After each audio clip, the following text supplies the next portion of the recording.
दुनिया की तारीख में बहुत से अंबिया आए, मगर हज़रत ईसा अलैहिस्सलाम के मौजज़ात ने इंसानियत को हैरान कर दिया। अल्लाह ताला ने आपको ऐसी निशानियां अता फरमाईं जो सिर्फ नबियों को दी जाती थीं।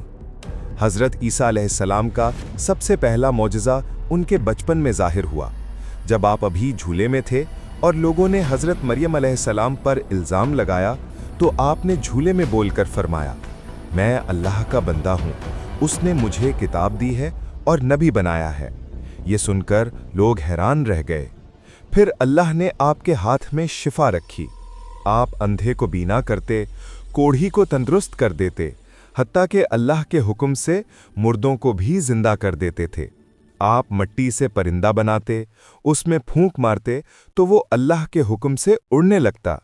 ये सब कुछ इसलिए था ताकि लोग समझ जाएं कि ये अल्लाह की कुदरत है जो अपने नबी के ज़रिए ज़ाहिर हो रही है। हज़रत ईसा अलैहिस्सलाम की हर बात में हिकमत थी। आपने लोगों को अल्लाह की इबादत, मोहब्बत और इंसाफ का दर्स दिया।